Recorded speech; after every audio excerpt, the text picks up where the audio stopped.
Okay, welcome everyone. This is the Northern Neck Vigil for January 6th. It is day 1144 since January 6th. It is February 23rd, 2024. And as always, we'll start off with a prayer and a pledge of allegiance. And I have to say, my hat is off to Mr. Ben Pollock, who gave a prayer last evening at the J6 rally in DC, and just it was so heartfelt and moving. Cheers. So Ben, it was a pleasure to meet you and look forward to having you here one day. Heavenly Father, please, as always, watch over the January Sixers as they go through these trials and tribulations, and the additional people that are picked up and brought through the system, the ones that are working their way through and are out, and of course all their families, their loved ones. And as always, watch over and give guidance and courage and wisdom to the people that are in charge of the January Sixers, and that's not just January Sixers, but to all those that are incarcerated and all those that are in care of those, including here at the Northern Neck Regional Jail locally. Give us the strength to choose the right decisions and move in the right places, to make those connections and to continue your work in getting the voices of the J6s out into the public, and make America strong again with your guidance, God. We will turn the corner and we will get there one day soon. In Jesus' name, amen. Amen. I pledge allegiance to the flag of the United States of America, and to the republic for which it stands, one nation, under God, indivisible, with liberty and justice for all. All right, so I was just in CPAC yesterday and today. First time attending CPAC for anyone. Some people don't really know about CPAC. It's the Conservative Political Action Committee. Mercedes and Matt Schlapp are the founding, organizers of it. Very large event. A lot of this was at Gaylord Convention Center, DC National Harbor, and it was actually quite a lot of opportunities to meet folks. A lot of people were doing interviews. Steve Bannon was there, Newsmax, Epic Times, Epic TV. A lot of the local radio stations and other larger, more conservative news outlets were there. So that was great to have all that coverage. Got to see Kari Lake today speak. Jim Jordan spoke today. Several that I missed. Tulsi Gabbard yesterday evening. And it went on from there. But pretty fascinating place. What's this professor's last name? Professor David Clements, who did Let My People Go movie, was there. Also, they were passing out their and selling their videos, and they were doing a screening of that. Epic Times was doing a special event today on January 6th, and also promoting their work that they've done, the real January 6th story. So that was pretty great. And of course, we ended up yesterday evening at the DC Vigil on Freedom Corner with quite a good crowd, actually. There was probably 30 people or more there last evening. It was really great turnout. Wanted to share a couple things. There was an artist working. If anyone is on the Northern Neck Patriots YouTube channel, there is an undated version that I took last evening. They all show up as test, as does this one. But I did a video of an artist working on a painting live. She does a lot of this sort of stuff. I've got a few of her examples. Her name is Vanessa Horabuena, Christian worship artist. Anyway, that's pretty cool. Check out that video that I did for just a few minutes, but I want to show you some of her work. This is one of my favorites. That's awesome. Oh yeah, nice. She does a lot, but I'm partial to the bald eagles. So Yeah, we'll put her name up again. That's one. He has the same barber as you, right? Same barber? Yeah, yeah. Oh. And then this one, the bowing. I'm sorry. Oh. Trying to back you up, brother. We're somersaulting. The somersaulting eagle. But this one just speaks to me. The eagle bowing its head. Can you get this online? I'm sure you can. I didn't do a lot of Got research. barcode on the back. And If you go here to you her are. website, But let me get that card again. here, I'm just ready. And then this was a shirt that they did for CPAC, and it's sort of a in-between version of both of those, I guess. Oh, But nice. that's a pretty awesome shirt. Kind of reminds me of Trump. He's got such a fierce look on it. Yeah. The eagle reminds you of Yeah. Trump's picture. Yeah. I missed the beginning. Where were you? It was a CPAC meeting in DC? Yeah, it was the annual CPAC event. So Tomorrow's the last day. Wow. yeah, it started Wednesday evening, Saturday ends tomorrow. Trump will be there. 1 o'clock, I think. Yeah. So, but anyway, what's the card again? I'm gonna put that up so people can see it. Vanessa, Orabuena, I'm sure it's pronounced Orabuena, Vanessa Orabuena. Let's see, we can get that up there. It's kind of blurry. Come on in there. There we go. She's from Arizona. Vanessa, VANESSA. HORABUENA. Vanessa .com. Orabuena.com. I saw her video you posted. It was amazing. Yes, okay, you did see Oh, that. yeah. Great. It was Yeah. amazing. Yep, really nice job. All right, as always, we'll try to fill in a little bit of information here before the January Sixers call us. I always reference the NPR website. Just you can go on and do a search for NPR J6. You'll come right to this. This is a whole series that they've done, and they update it weekly. You read through it, the first several pages are all the propaganda of how awful the insurrection was, but the key here is it's pretty well, they've got up-to-date current facts on the status.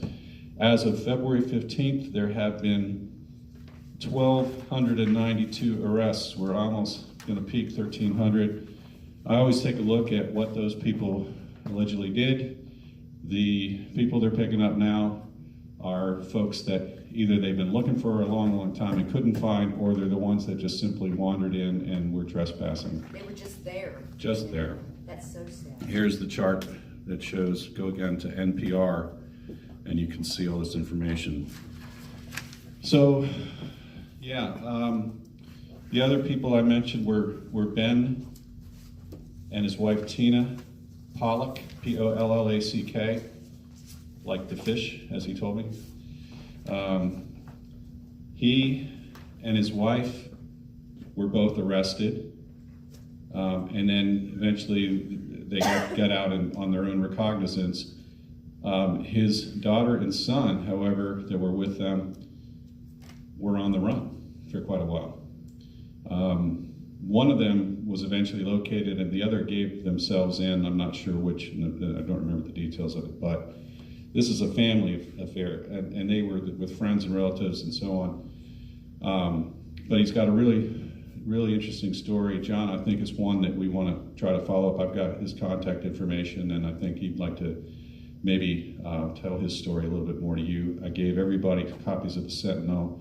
That went over well at CPAC too. Gave a lot of people out, people at the Epic Times and so on. So I think that was pretty good. Yeah, I just highly recommend people go on that NPR website, because you can look in. Oftentimes there's a photo of the individual, talks about their age, where they're from, and then it lists their charges, and it lists their current status in terms of working through the legal system.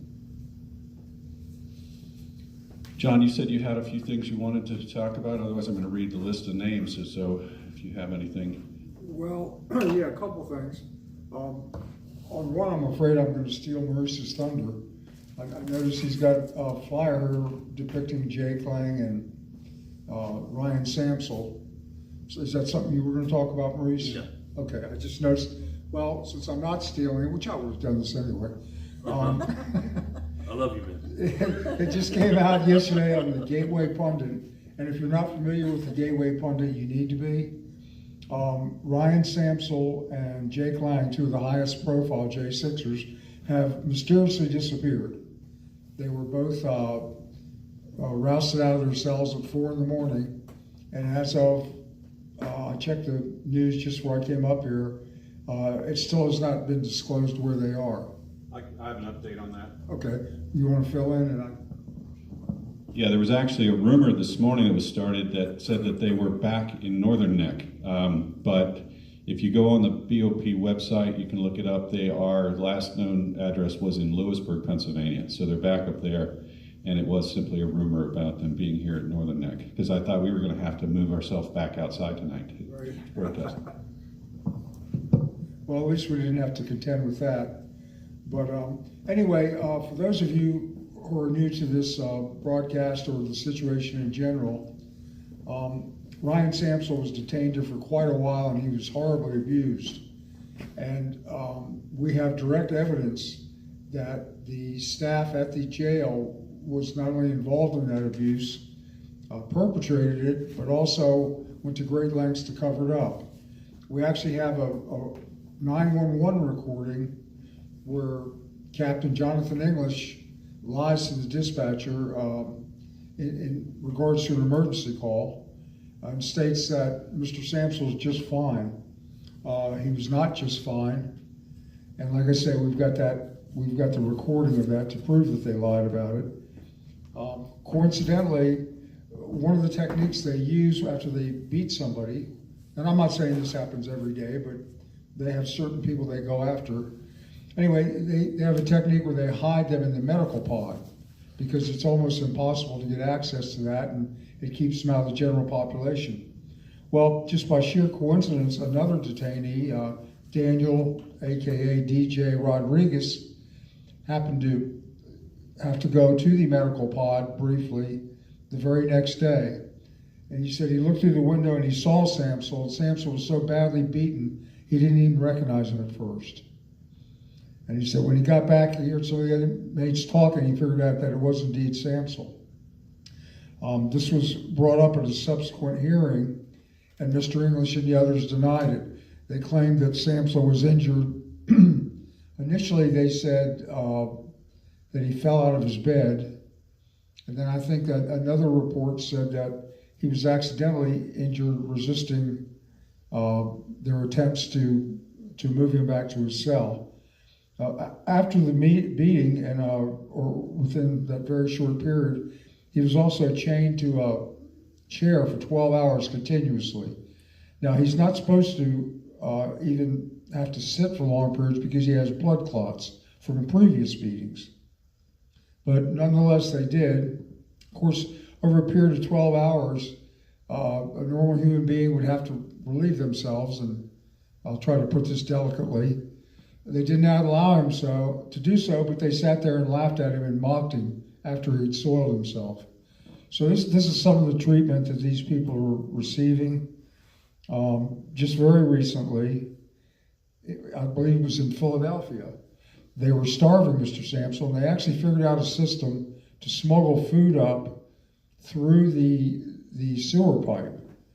Now, I know that sounds a little gross, but they would wrap it in watertight type of material and smuggle it up there.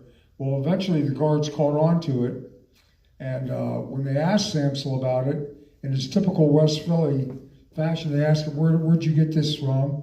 And Mr. Samsel answered, I got it from your mama. Well, he then got another beating. So, I'll just finish up by saying, it's amazing how resilient these people are after the punishment they've taken, how brave they are to keep speaking out. And I think Mr. Samsel and Mr. Lang are just two prime examples of what's happening to a lot of these people. Thank you, John. So I wanted to just take a note here. Hey, welcome, Jericho. Morgan, Texas, how can I get a copy of the Sentinel? Well, you're looking at the editor right there. but notice at the bottom of the Sentinel, online, available at www.nnsentinel.com. There's an So, article about our vigils in the current edition. yes, this is the upper left-hand corner is the article about vigils and these and vigils in general and the J6 story. And you can also you can view past issues and go back through it. So, awesome paper. Thank you, John. Shall we? Do you have anything? You guys, anybody? All right, well, let's read the names here. And as usual, I'll just preface this with these are the names that we know of. There may have been January 6ers that went through here that we did not know about. They might have been here briefly or before we really got very, very active on this. But I do want to vet this with some of the guys that are in the DC Gulag, and I just haven't gotten around to sending them a list, but I will here one of these days. So, Howard Adams, Zach Alam, Eric Beauchesne, Tim Boehner, Nick Brockhoff, Jeffrey Brown, Mason Corson, Lucas Denny, Israel Easterday, Brandon Fellows, Todd Gardner, James Grant, Matthew Green, Kenneth Harrelson, Albuquerque Head, Brian Jackson, Adam Jackson, Justin Jersey, David Judd, Cash Kelly, Hosea Kenyon, Nick Lageran, Samuel Lazar, Marcus Malley, Mark Mazza, Patrick McCaughey, Jonathan Mellis, Matthew Miller, Robert Morse, John Munafo, Daryl Neely, Ethan Nordine, William Norwood, Michael Perkins, Dominic Pizzola, Mark Ponder, Ronnie Presley, Mahila Pryor, Chris Quaglin, Barry Ramey, Zach Rayo, William Reed, Howard Richardson, Thomas Robertson, Daniel Rodriguez, Jeffrey Sable, Ryan Samsel, Ronald Sandlin, Troy Sargent, Jeffrey Sills, Andrew Taki, Enrique Tario, Curtis Tate, Ricky Wilden, Shane Woods, and Kyle Young. So I was standing at one of the booths yesterday at CPAC, and a number of different people kind of milling around and talking, and I looked down and I heard one individual talking, and I looked at his tag, and it was last name was Nordine, and apparently his wife had taken a bad spill, and he had to leave. He was getting ready to gather her up and get her back out, and was saying his goodbyes. But I had to take a moment and shake his hand and ask him if his son was Ethan, and indeed it was. So got to meet his father.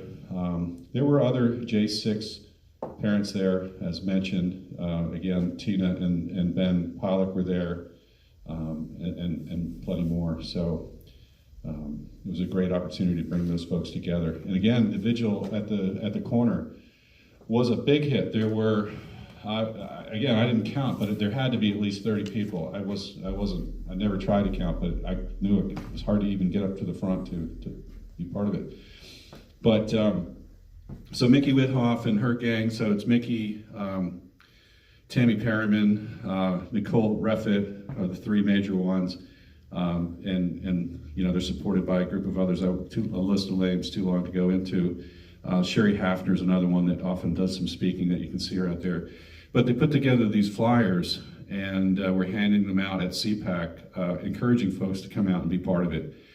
It's amazing. They are there, rain, sleet, hail, or snow, doesn't matter, wind or cold, they're there. And Nicole actually last night when she was speaking was kind of mocking that sometimes people ask her, are you going to be at the vigil tomorrow night? Are you going to be there Saturday? She's like, we're there every night, every night. So, and they are.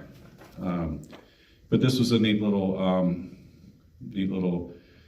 flyer that they did. So 7:30 to 9, similar to ours. We start a little early at 7 to 9. We try to go home at 9. They stay a little longer and usually talk after the national anthem. But I got to tell you, you all that have been part of these vigils and joining in the national anthem is just a real treat, and I'm honored to be able to sing that with these guys every Friday night. Kind of puts tears in your eyes every time. Yes, indeed. All right, what else do I want to share? I guess I'm going to show some of these things again. There's some more people that just got on, but I want to share these. Again, Vanessa Orabuena. And this was an artist that was doing these things there at CPAC. And if you're on the website or on the YouTube channel, you can go and see an unnamed video from yesterday where she was working on another one of these Eagle projects. Really great. So, all right, Lindy, hi. Let's see, Jericho. Hope to see you soon. By the way, I found out Tammy mentioned that this coming next weekend, next Saturday, is the 1-year anniversary of the vigils that they performed in Lewisburg. So Tammy started that vigil by going up there and getting together with some of the locals there and figuring that out. She started the vigil here with us when she contacted me and brought folks out here. So, you know, There's one powerful woman. Tamara is a powerful, well, they're all. So again, thank you everybody for joining us tonight. Also want to share with you my favorite new shirt. It's actually not a brand new shirt. This is the Ashley shirt from the last year or so. They got new ones that they are sporting today. Sorry. They got new ones that they're sporting at CPAC today, and so I was very touched to have been given this by Mickey Whithoff. So I'm going to be wearing this shirt quite a bit from now on at these vigils. All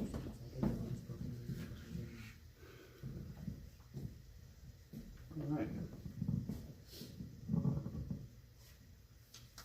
We have something else I'm going to try to find. Any news? Any news we want to talk about? Anything on, shoot, what was it? I know the Stand in the Gap group. It's right here. Yeah, and I've looked at the little handout, but that's a collaborative effort, I believe, with Mickey Whithoff and, oh shoot, I can't think of her name. Elena Gibson is one of them. Alana Gibson, and also the white, Sarah Maccabee, I believe, is heavily involved in that. I got to meet Sarah Maccabee last night as well. Sorry, I forgot to mention that. But what a nice lady. Yeah, and one thing I'd like to announce, this is going to be a little bit down the road, but I'm involved in a legal proceeding right now. I'm not at liberty to go into detail, but hopefully, if it turns out well, I'll have some significant funds to donate. And what we're looking at is starting I'm going to start a family foundation, the Haynes Family Foundation. And it's going to, my father, I don't know how many of you are familiar with him. He passed away in November. And he was a highly decorated Marine. He fought in World War II, Korea, and twice in Vietnam. After he retired, he devoted his life to the veterans and service of the veterans. He was the head of the Florida Veterans Association for many years and actually remained active up till just within a few months of his death. But anyway, we're gonna hopefully get that started later this year, and I'm planning on collaborating with the Northern Neck Patriots, kind of making it a joint effort. So anyway, we're gonna be coming forward with more details. Like I said, unfortunately, we're tied up in litigation right now. There's a legal challenge to some of the funds. We feel that we're going to be able to defeat that. But anyway, once I'm permitted by my attorney, I will give you more details. But anyway, we want to work with the Patriots, stand in the gap anyone we can, because a lot of these J6ers coming out are going to still need assistance, whether financial, moral. I know something I'm very proud of is the members of the of the Northern Neck Patriots have taken it on themselves to write extensively and interact with J6 detainees, starting way back in, I believe it was December of 2021. It came up at one of our meetings. One of our members, Sherry Pitts, told us that there were some detainees that were in the Northern Neck Regional Jail. I believe there were 7 of them that very first month. The next month, January of 2022, we did our first article. We listed all 7 of them, listed their Give, Send, Go pages, and it took off from there. The Northern Neck Patriots began fundraising for them, going over and depositing money in their commissary funds. They started the vigils, I believe it was October of last year, and they have gone on. This vigil you're watching now, this latest iteration, they have gone on continuously. And I know some of the people at the table right here have had extensive interplay with various members. There are several people that would be at the regular meetings that have done this, but they have contributed thousands and thousands of dollars to help these detainees.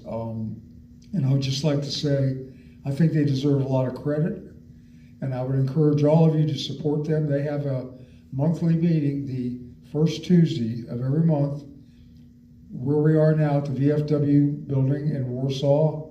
You can access their website. We're going to start running ongoing informational ads with them. And I hear a lot of people in the community asking, well, what can I do? How can I contribute? Well, you know what? You can come to the meetings. There are a lot of things you can do.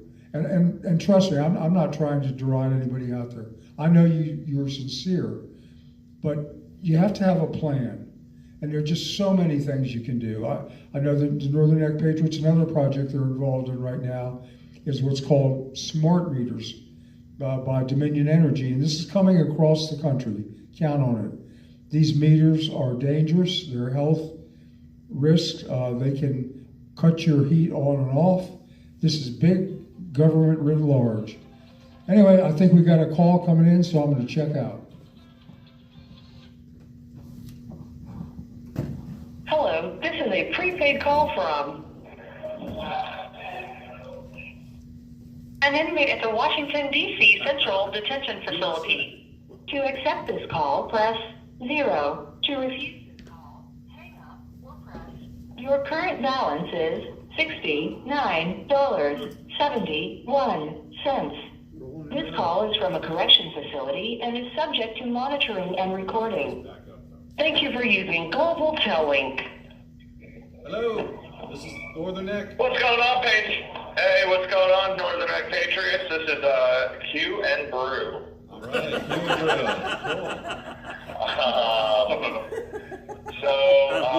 I don't know if anyone listened to last night's vigil, being that it's CPAC and everything. I know people are promoting at CPAC, the Northern Neck vigil as well. So I want to say hello to all of our new recruits, our new listeners. Listen, there's a lot of things that happen on the Northern Neck vigil that we talked about that we don't talk about on the DC vigil. Some of it's repeat, but it's definitely worth listening to. We talk about a lot of different things.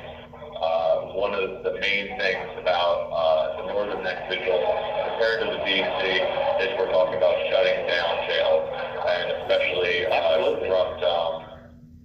corrupt jails, which most of them aren't. But Northern Neck in particular, we have already, I'll say that we forced them into retirement, and the shoe-in superintendent or the warden was not elected. I don't even know if he was elected or appointed, but he was not. The shoe-in was not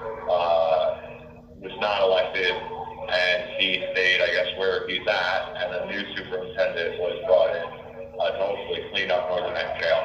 So one can only hope. I don't know anything about her, but she really can't be any worse than Ted Hull. So. Well, I can tell you a little background on that. She actually had been there for quite some time. I believe, Chris, that she was running at least the front end of the jail, and probably doing a pretty good job where Ted Hull was just the figurehead and sort of the bombastic individual that he is. But no, I have a lot of hope for her. I think I can tell you already, she's been more open and communicative at the jail board meetings. She actually answers questions when asked, so I think that's a good sign. I'm glad you brought that up. That's great. So last night on the DC vigil, We got into the IGPs. just a couple IGPs. Yeah.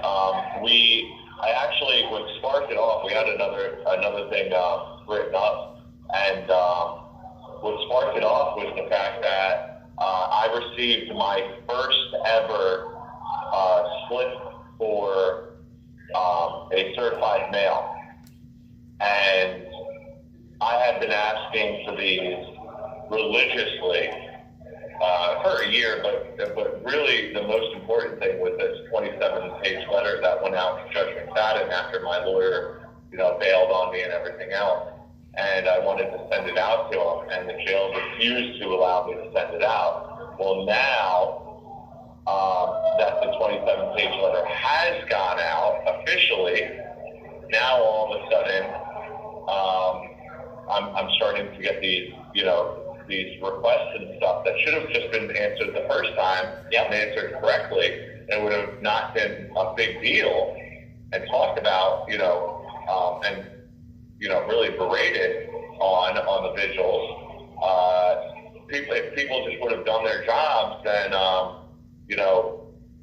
Watch the psychological backpedaling. yeah, They were hitting us hard when they thought they were cock on the block. Yeah. But now that they're coming up against a sure-in for a Trump presidency, you watch them. They're gonna, you're already starting to see it with the judges. They're starting to dial back the sentencing so that they can claim impartiality. Okay, and they are not impartial. This system, we've marked at this. It's a total disregard for the legal system and the law and human rights for that matter. So it's a systemic issue in which we have to change literally we have to change the polarity of thought in what we think of as jails. Yeah, I mean, we've said it from the beginning. This whole system is a broken system. I had a meeting today. I thought it was going to be with my divorce attorney, but it turned out to be the class action attorney for the food and for the medical. And at the end, we kind of had a heart to heart, and I just wanted to say, I told her, I said, thank you for everything that you're doing, and I know that I'm just, you were doing this for, other people, but then, I'm just one of these guys who, signed on to this thing as far as food and this and this and this. And she said, well, they knew exactly who I was talking about, even though your name wasn't mentioned. When I mentioned celiac disease, they called you out by name. And I said, listen, I never asked for any of this, but I said, as far as celiac, I said, it's kind of a big deal. And it became a big deal as far as, and I hope it changes. And she goes, well, you brought so much light to this situation. I thank you for this. And I thank, the other J6ers and this and that. And politically, we're probably completely separated. But, right is right and wrong is wrong. Right is right is wrong is wrong. I mean, plain and simple. So, but I did get a certified letter, and then that brought up, which Mark will bring into, he actually saw a news report about the DC school system with buses. So today I was watching Scripps, which is a completely left-leaning DC. Left. It's DC junk food in a vending machine. Yeah. So that's how good it is. But they mentioned an ongoing story about a DC school district that had been struggling with getting their buses fixed, and parents were constantly, they were constantly finding out that their kids were late to school. One of the parents, his kid was consistently late to his first period class, and it was the only class that he was suffering in his grade. So it had a direct effect. Come to find out, the new superintendent, I think, of the school district hired a third-party auditor to come in, and they basically, once you start picking at the spot, you come to find out that it's all cancerous, within, and it's a series of nepotism and just laziness. So this is not just a jail thing. It's not just a J6er thing. This is a DC thing. That the population here, there's a certain population that enjoys a particular luxury of treatment, and then there's a totally different population who's serving that other population. And I'll tell you, that's the jailers, that's all the small-time administrators, lunch workers, cab drivers, everybody in between. They're all pandering to this Ivy League snob society that's here in this DC state. So we're showing what's really underneath it all, and it's disgusting. Yeah, I talked to just an employee a couple days ago, and he said, I've worked here for a number of years, and 10 plus, way past 10 plus. 21.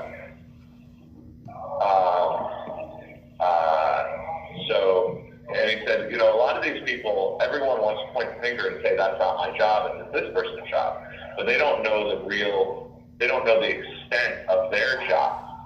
And no one is out there because no one's out there just fixing the problem and saying, no, this is your job. No, this is your job. I don't care. Get it done. I don't care if it's not your job. Get it done.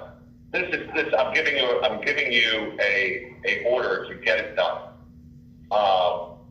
And the problem is, if there's one little kink in the chain, then the chain breaks. There's no one overlooking other people saying, listen, hey, why does Flagland have 350 grievances and he's been here 367 days? That's not, let's look into it. And why are 90% of them denied without cause? That's a big problem. Hold on, wait. Why are some of his grievances literally, they say, if you would just fix these 5 or 6 problems, I wouldn't have any problems and I wouldn't have anything to grieve with. And then we could get maybe to the smaller issues, but hey, give me an opportunity to send my judge a letter, certified mail. That shouldn't be a big ask. It's actually illegal for you to deny me that. And again, this all goes back with these lawyers and everything else.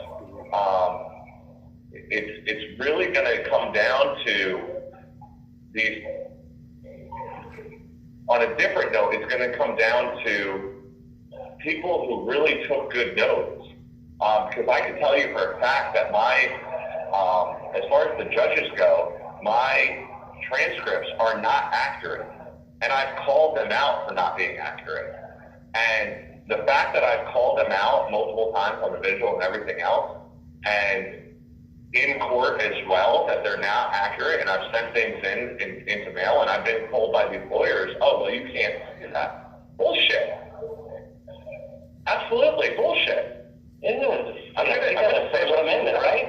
Well, they're going to throw the book at you. Well, at this point, you know what? Throw the book at me. Listen, you can't be threatened. You can't be threatened in the legal process by these so-called impartial proceedings. You can't be threatened into not defending yourself. And so I've dubbed Quagland the drunken monkey of the jail here, because he has a way about him which people think he's over the top and maybe frivolous in his IGPs. And I've looked at him, and I'm looking at his records, and he keeps exquisite records to the detail, and he catches them in their loop. So they disregard his IGPs, thinking they're not going to take it seriously. And to be honest with you, most of the jails don't fight the system. They're not used to anybody fighting the system, just going along and kowtowing to it because they don't understand it to begin with. Well, it's a funny thing because he's got all this exquisite documentation, and it's going to take down the entire system of DOC as far as their corruption goes. And they are sitting there, laughing it off, even taking IGPs and making them disappear, sweeping them under the rug as if they had never received them. And this is it's totally hilarious to me how this is all going to backfire on everybody involved. The same thing happened in Northern, by the way. Yeah. The same exact thing happened in Northern. They changed their whole IGP process because of me and my argument. And I actually brought up in the very, very first day, I said, by the way, your IGP process is illegal. They need to have carbon copies. Yeah, it's illusory. And Ted Hull responded and said, you are not going to change this jail, Yankee, or something along those lines. So, John, His handwriting. Yeah. Signed it. I have it. John Gross has that in the mountain of paperwork that I had signed and pulled out of there before the jail employees could grab it. Okay, because they knew not to even go next to it eventually. Once a couple names got dropped on podcasts and on news reports and everything else, and jailers' names got introduced, they knew this job, this $18.50 an hour or whatever they're starting out at, it isn't worth it. I'm not messing with it. yeah. Hey, guys. It was easy when it. Yeah. John, you got 1 minute left. Go ahead. Yeah. Sorry, go ahead. Hey, Chris, The government. Yeah. Go ahead.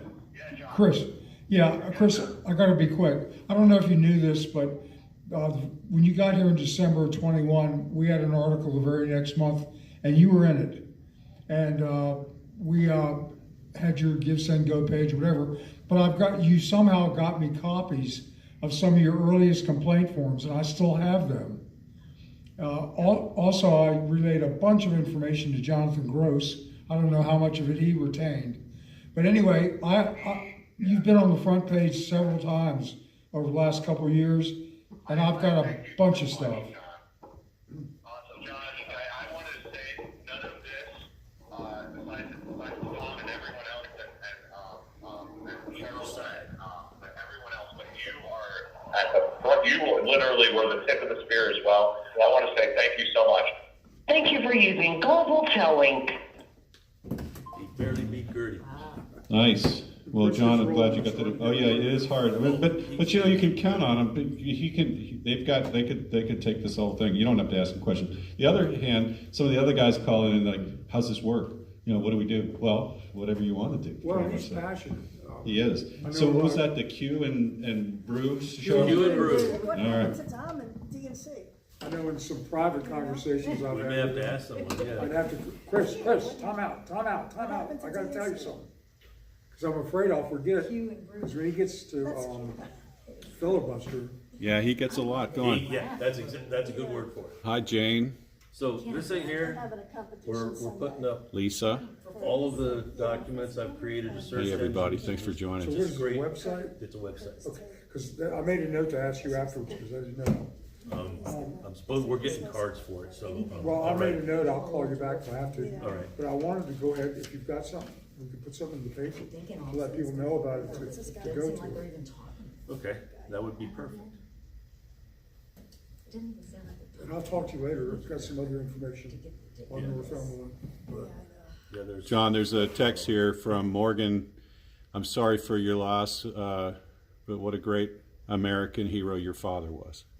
yeah, he was, and before he passed, we talked about setting up this foundation, and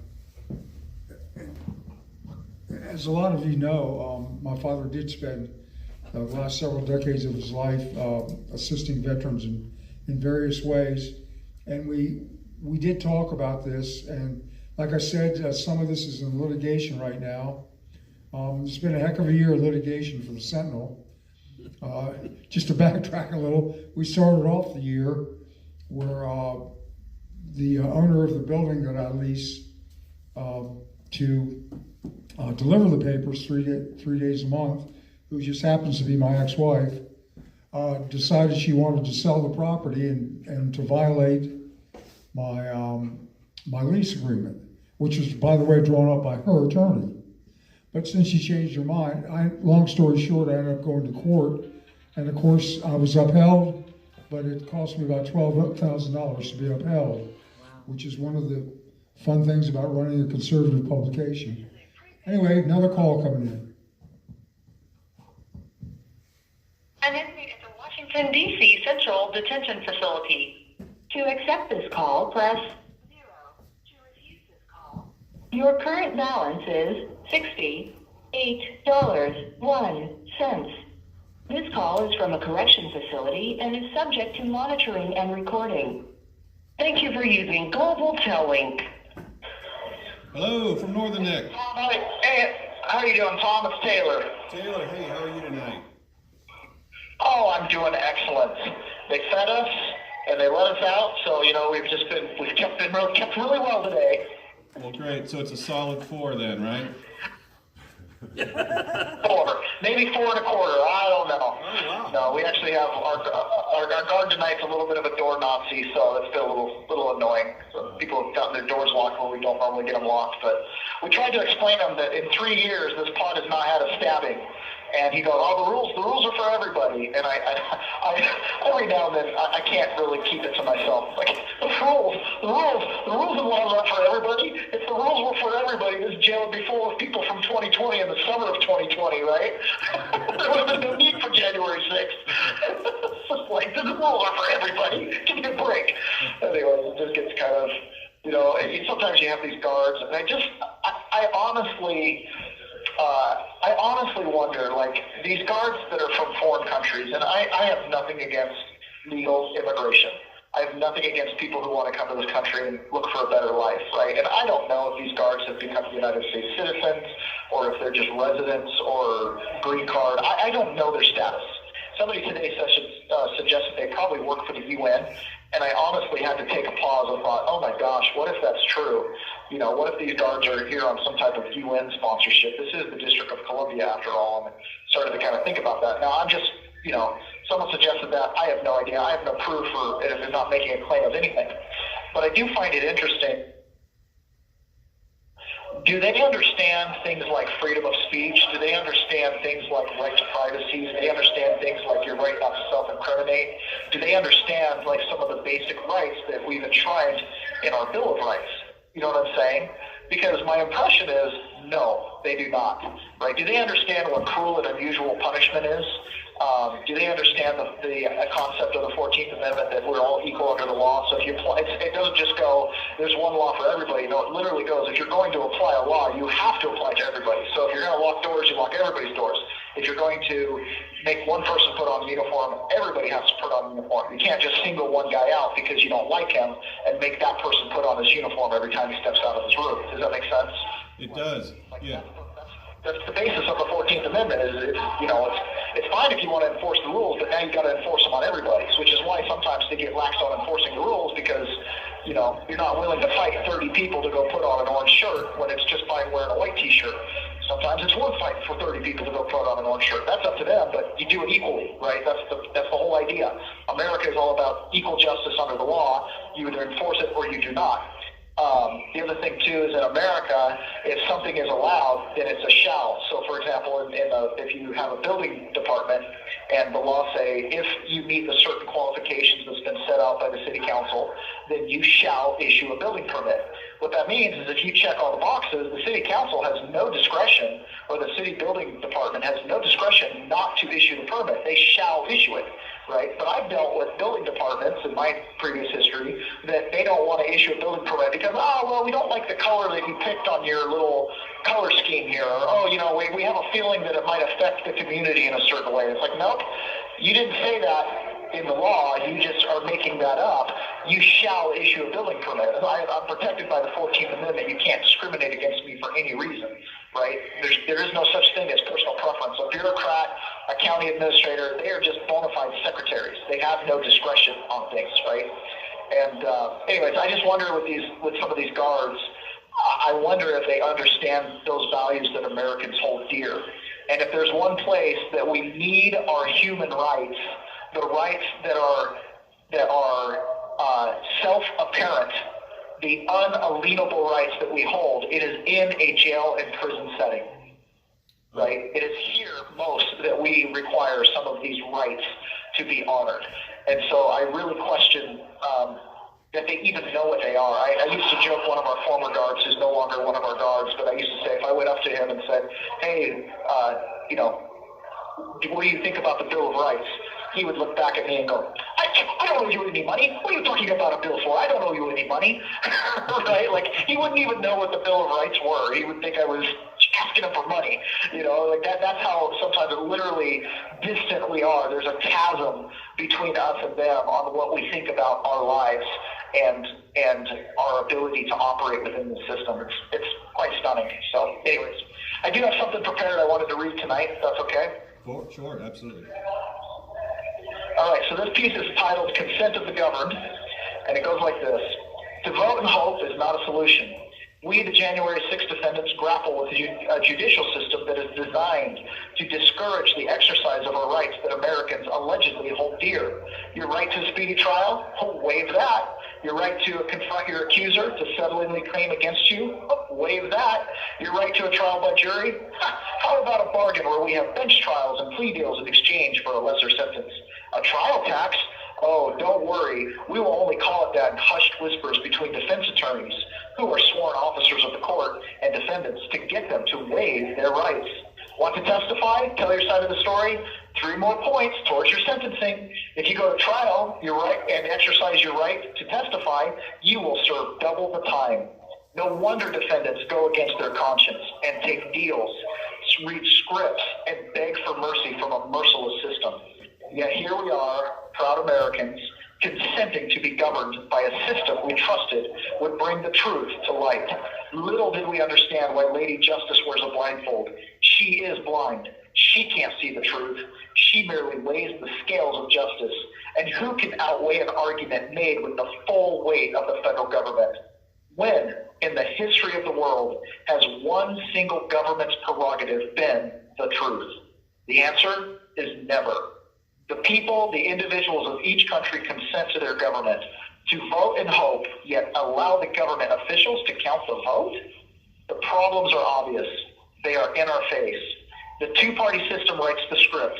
For years, if you opposed violence against the unborn, you voted for a party that supported foreign war. To oppose foreign war, you voted for abortion. How could we be left with such choices? The tide is turning. Americans are wising up.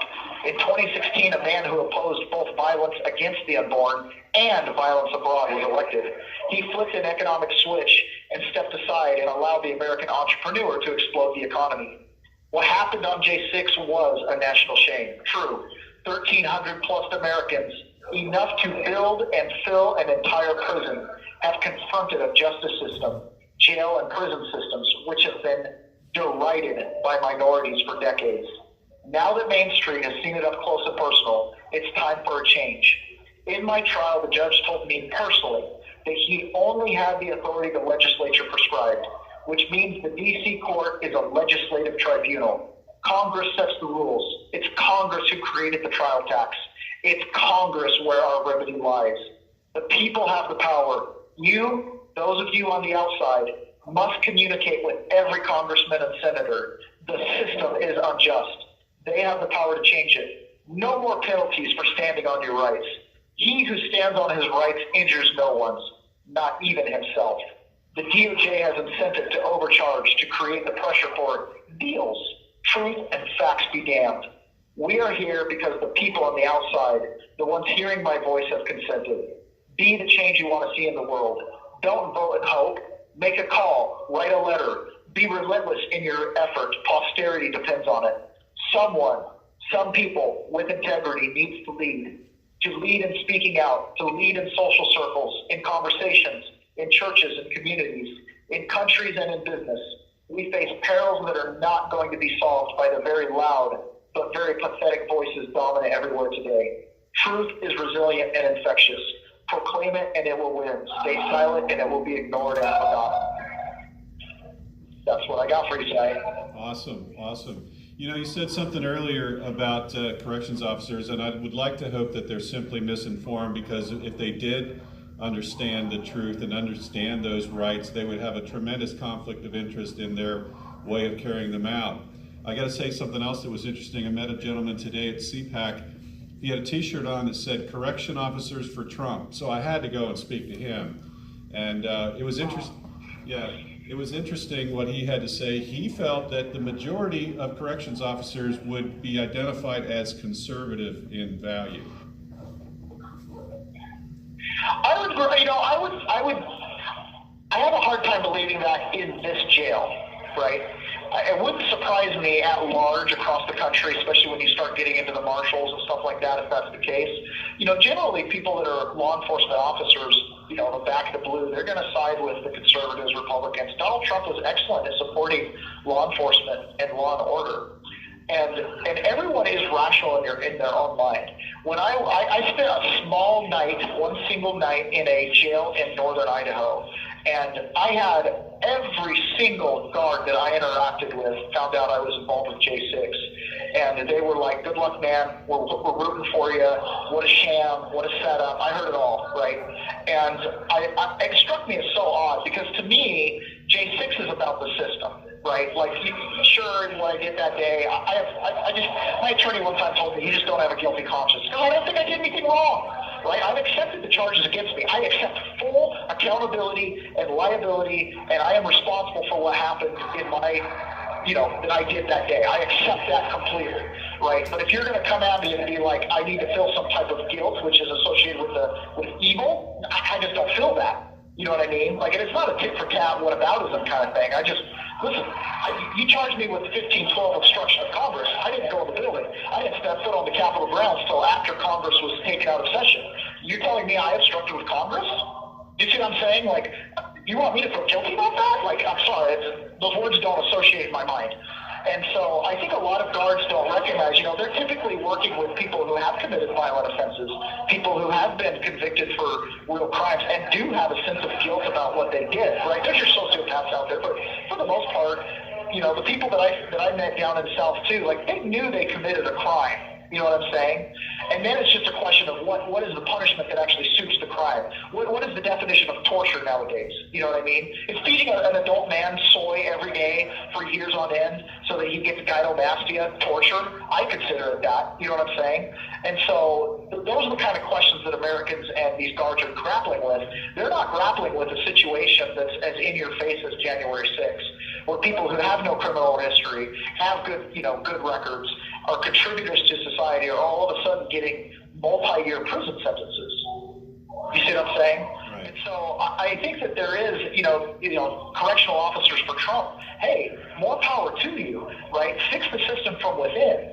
But take a look at this thing as a whole. The system that they're working for is the system that's able to do this to us.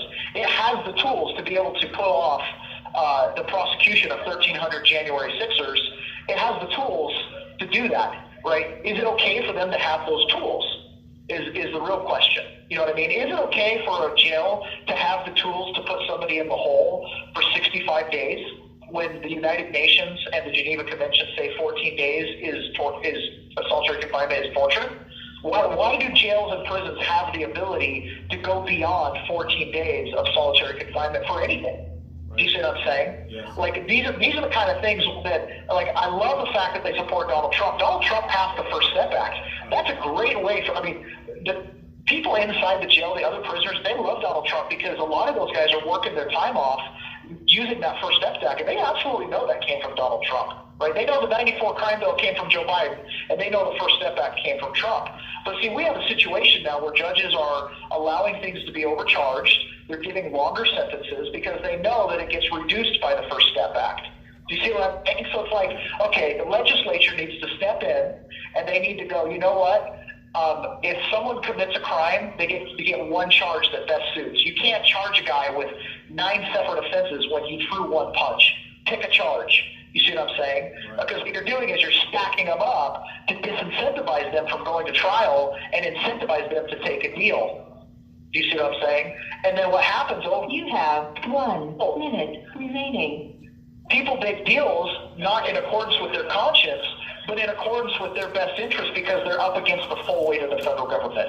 And it's just a fact. Talk to anybody that's been through the federal system that took a deal, and they'll tell you, oh, it's because of the trial tax, which they'll tell you doesn't exist, but yet it clearly does. It's literally written in these guidelines here. Go to trial, double the time, right? It's clearly that it exists. The legislature's got to take a good look at that. So thank you, Tom. For those of you that like to honor my family, got 5 kids at home and a wife that's trying to keep it together, gibsongo.com/John Attackis Family Help. And Tom, thank you again. Another week of holding vigil for those at Northern Nick and for those at large that are stuck in these systems. Thank you so much. Thank you, Taylor. God bless you. Blessings. You too. Bye, guys. You know what Taylor's last name is? Thank you for John using Atakis. John Atakis. So, you would think, you would think that the word due process would preclude all of the egregious steps that he just outlined. Due process would not allow the stacking. It wouldn't allow for the waiving of rights. No, you don't get to waive your rights. Those are cast in concrete. It's just astounding the way this thing has been not just engineered, but evolved to be what it is. Directionally evolved. It's beyond me how this can happen. Well, no, it's not. The people let it happen because we weren't paying attention. I can only wonder what would have happened and how things would be if we hadn't been so wrapped up in our own little lives. Anyways. Well, Taylor does a nice job as usual, so. He's phenomenal. Yes, indeed. I'll write to him about maybe he can write a poem about J6. We could put it to music. So that's another thing. Earlier John was talking about what can people do. Write letters more than ever, especially once these guys get out of the DC gulag and they get out in the federal system where they're not able to talk, or at least on these vigils, they're not supposed to talk on these vigils. And as we know from making some calls, I guess the folks last night and yesterday reiterated that we have to be very careful with how we handle the folks that are in the federal system. So here we go, another call. Hello, this is a prepaid call from an inmate at the Washington, D.C. Central Detention Facility. To accept this call, press 0. To refuse. Your current balance is $66.31. This call is from a correction facility and is subject to monitoring and recording. Thank you for using Global Tellink. Hello. Hello. Hey, what's going on, Patriots? I have Doug here. He's a new recruit. All right, Doug, welcome. Fresh fish. Welcome. Can you guys hear me okay? Yeah, we hear you fine. So, Doug, we just have a couple of ground rules, which is this is your opportunity to speak, whatever you'd like to. It's a family show, so keep it clean, and anything you want to ask us, go ahead. But the floor is yours, my friend. What's your last name? Man, just Doug Wyatt, W-Y-A-T-T, Okay. Douglas Wyatt, and my inmate number is 388263. That's me. All right, great.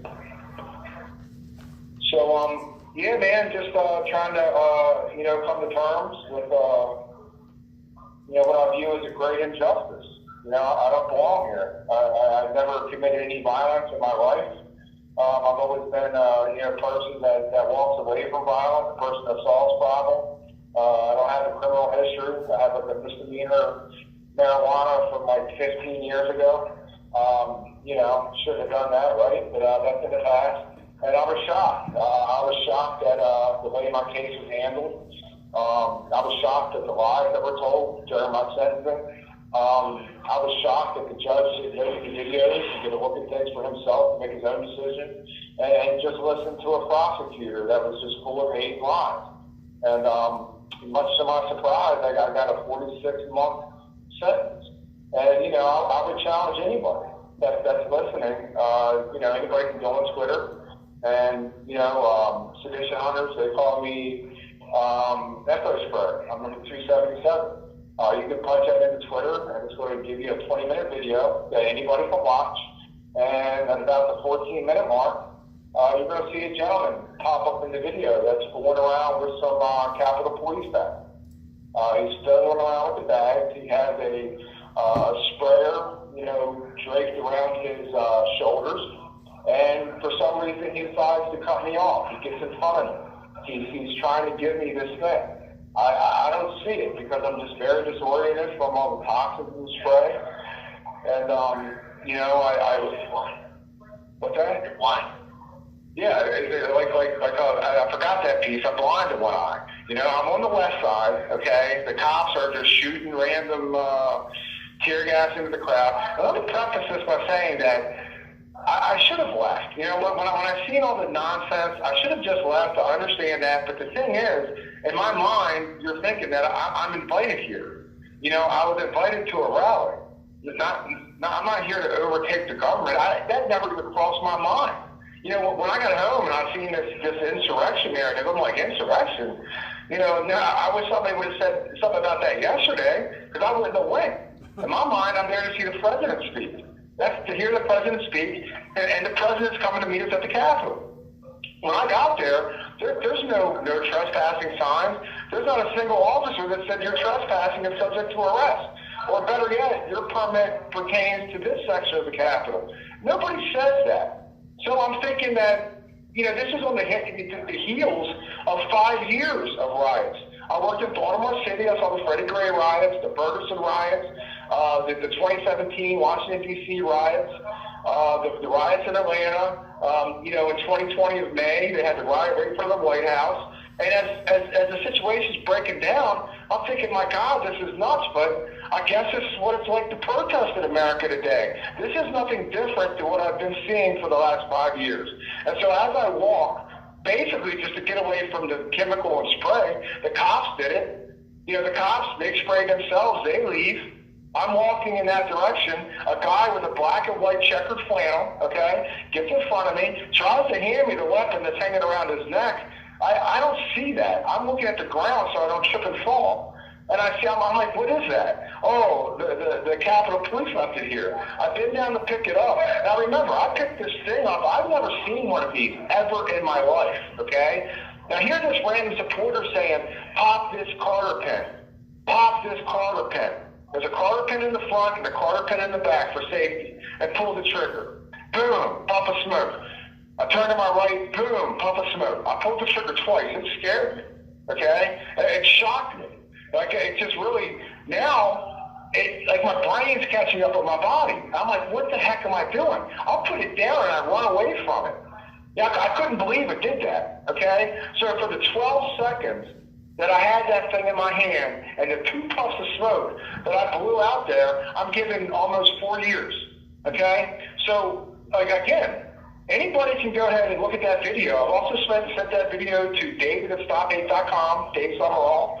Okay, he has a copy of it. And he also has a copy of when I got gassed and almost lost my life. You know, I understood how them guys lost their life. Eric, I forget the 2 gentlemen that lost their life.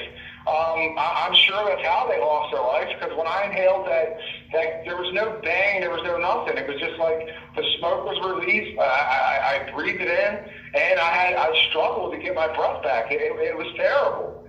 So again, I'm not making excuses for my actions. Should have been there. When I saw the situation breaking down, I should have left. I understand that. My grievance wasn't with the Capitol Police.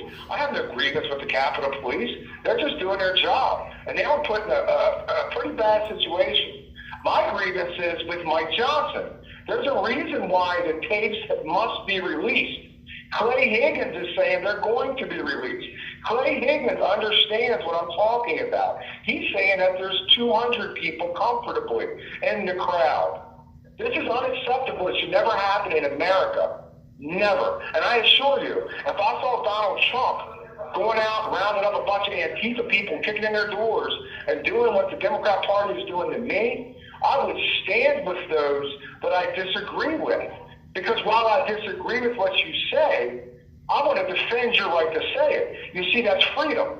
But that's not what we're experiencing here. This is wrong. It's very wrong. Release the tapes. If you just release the tapes, anybody can easily go check out what I'm saying. There's be multiple different camera views. You can see this person coming into view, coming out of view. But instead, I got to take a lousy plea deal from a lawyer who did a lousy job. Hey, man, just plead guilty. I'll get you half the time that the court's going to ask for. I'll have you home in 18 months. You just got to plead guilty. He comes to court unprepared, argues with the judge. My lawyer and the judge are arguing. When the judge is saying, hey, you're not doing your client any favor here with this argument, and he's getting angry, I'm thinking, oh my God, this isn't going to end well. It didn't end well. They took me right there that day, locked me up right in front of my wife, took me to jail. Here I sit. So anyway, that's my story. I'm dealing with it. You know, I'm angry. I'm in prayer. I'm angry. I'm in prayer. You know, I don't want to be angry anymore. And it's too late for me. Here I sit. But just the same, this question needs to be answered. Our representatives need to answer it. They need to do their due diligence and represent us. If they represented us like they did the Ukrainian citizens, we wouldn't be sitting here right now. So anyway, I'm going to leave you with this, because my 17-year-old daughter, whom I love dearly, I can't put it into words the depth of our relationship. It's a great relationship. She's the youngest of 4. And when she was born, my wife and I knew that, hey, man, you know, the other kids are like, you know, 7, 8, 9. We really got to slow it down with her. Let's slow it down. Let's slow it down and cherish this time. And we did. So now at 17, her father's sitting in prison. Okay? So this letter she wrote to me, just a little letter that she sent 10 pictures. And I'm going to go ahead and read it. All right. Here we go. I love you so much, Dad. Ah, man, you got to read it, dude. I don't know if I'm going to be any better, but it says, I love you so much, Dad. I'm trying to be positive as I can, but it's so hard when you're not here. I miss watching movies with you, and I miss our Saturday morning breakfast. I miss laughing with you and listening to your story. I truly cannot stand that you're not here to tuck me in at night. God, I hope that love conquers all, because right now it's all I have. I love you, Dad. God, I hope that love conquers all, because right now that's all I have. That's my National Honor Society daughter. That's home right now, without her father. You know, I've never preached politics to her ever, or any of the other kids. My stepson's in jail, by the way, too, for 40 months. That's what my wife is living through. That's what they've done to us. Hey, we're going to take your men and imprison them for protesting the fraudulent election, and we're going to let the women fend for themselves and their own while you two are in prison. It's disgusting, is what I think of it. And, you know, it breaks my heart. It just breaks my heart. So this is the kind of thing, and not just me. You know, I don't want to put the spotlight on me, man. There's just a lot of guys in here have similar stories. It's just terrible. At a minimum, we should be treated the same as the rest of the rioters. How about the 2 up in New York they brought the Molotov cocktails with them to the riot, was handing them out to other protesters and throwing them at the police cars. Like, they got to hear. It's just not right. This is not justice. This is vengeance. This is something different. So anyway, man, you know, thank you so much for letting me get on my soapbox and getting it off my chest. You know, you guys make it bearable. You know, these guys in here make it bearable. You know, the prayer group makes it bearable. But it's just hard, man. It's hard. Well, Doug, we're going to say a prayer for you and your family, and your daughter's words are just amazing, and love will conquer all with God's help. Yeah, man. Well, thank you for that, and I'm gonna go ahead and jump off and give it to Quagline. Just thank you for letting me speak, and hopefully God finds a way. But it's just like the American people got to figure it out. The representatives of Congress, they got to figure it out, man, because this can't happen. It's not just can't happen to us. The January 6th guys. This should never happen to anybody in America ever again. It needs to stop. So. Anyway, man, thank you so much, brother. Praise God, all right? All right. Stay strong. Stay strong. Hallelujah. Blessings. All right, guys. I didn't. That was unscripted. And he said, I said, hey, you know what? Listen, I said, Northern Neck is a great platform, and they're great people. He goes, yeah, but I never went to Northern Neck. I said, believe me, you're just talk to these people. It'll be good for you. So I was in tears. Yeah. Well, thanks for getting them on there, Chris. Thank you for doing that. Absolutely. I'm just, I am, right now, it's not obvious. Are you guys done? I'm sorry, guys. Just give me 2 seconds. Are you putting David on there? Yeah. Yeah, David's going to go right now. Are you guys done? Or are you guys still going? You just got off? All right. Hey guys, I'm sorry. This is the problem with working or doing it from both ends.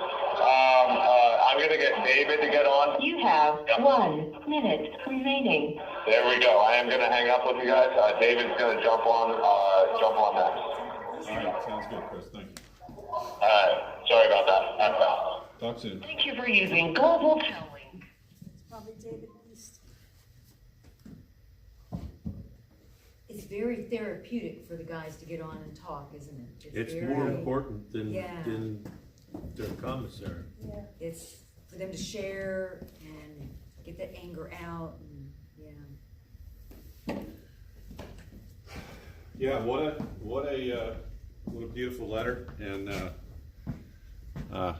okay, what's going That one on? kind of got to me because, Yeah. Oh no. I gotta. well, these are years they'll never get back. yeah, it goes by. The movie plays whether you watch it or not. Yes. This is very, very bad. For those of you watching, Tom had to take a break, I believe, for technical purposes.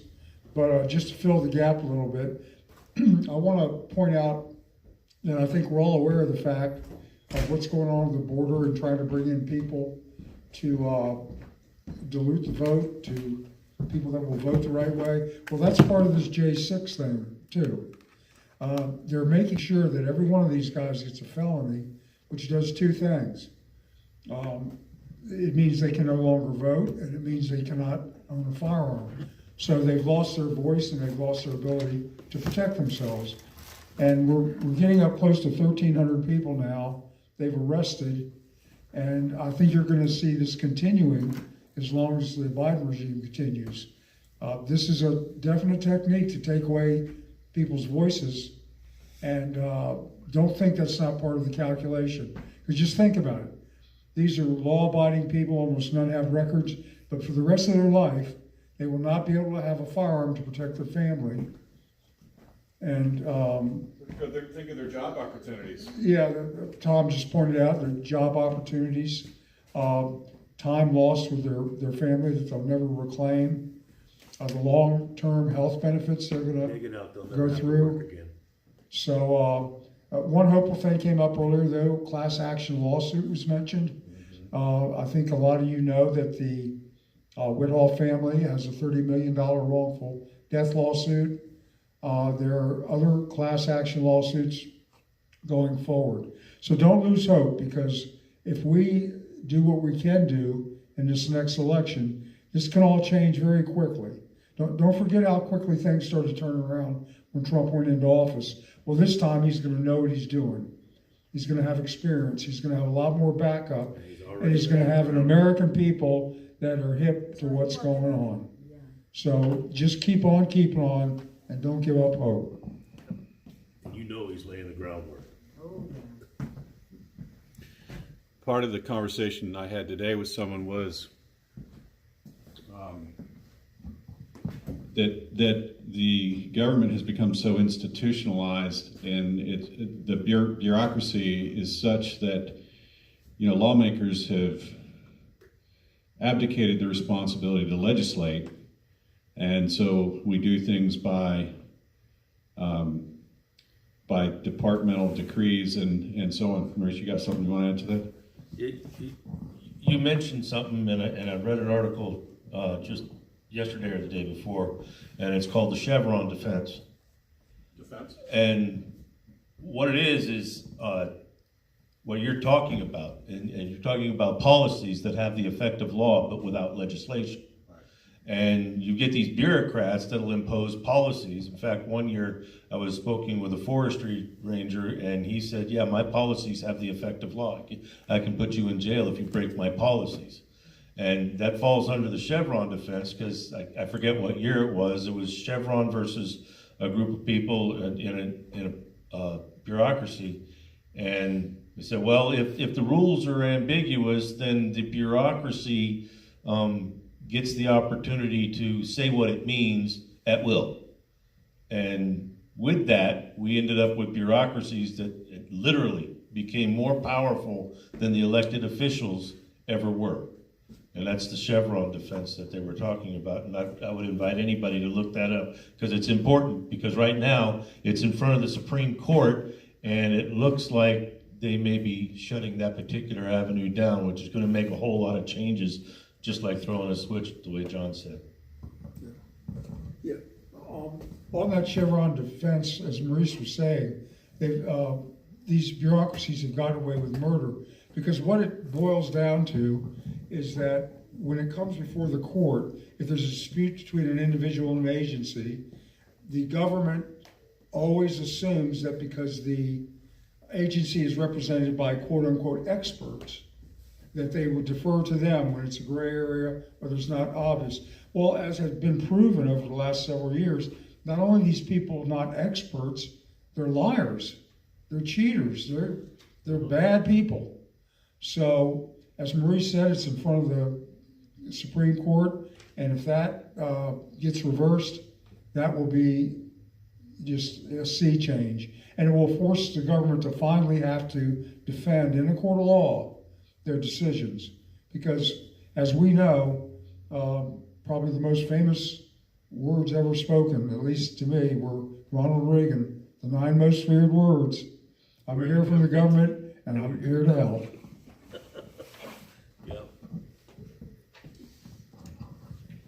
Yeah, more stuff from CPAC. This is a brochure from Truth in Energy and Climate, truthinenergyandclimate.com.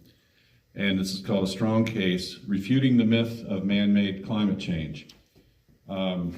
Speaking of, things that are not true, the whole climate change issue, I guess we've got to be careful it doesn't kick us off of YouTube here, but very interesting. Check it out. They've got a whole, I remember in the 70s we were talking about global cooling coming and all of that. And John, you've written about this issue in the Sentinel plenty of times. Coming ice age. Yeah, the coming ice age, right. So anyway. It's so blatantly obvious that it's a scam.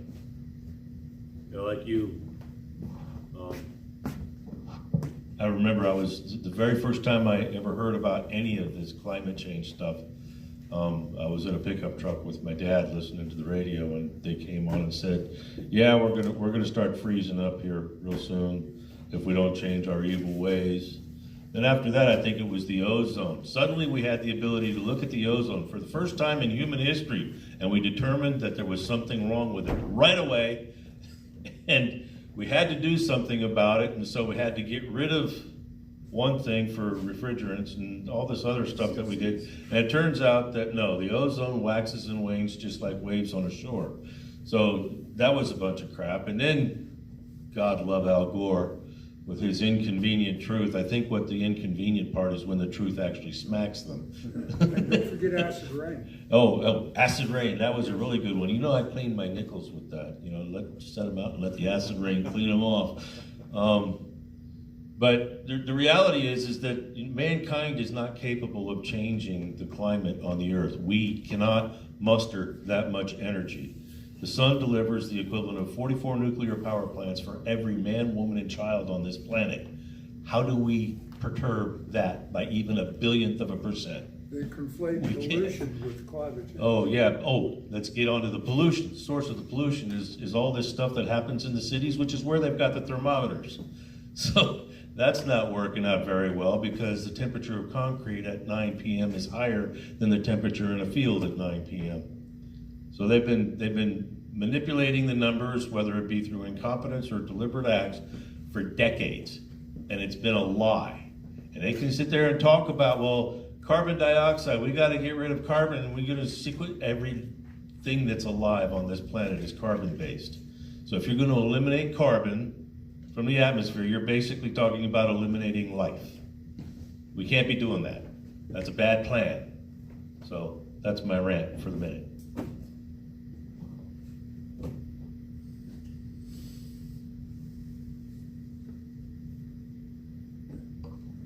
I'm not sure if we're expecting any more callers.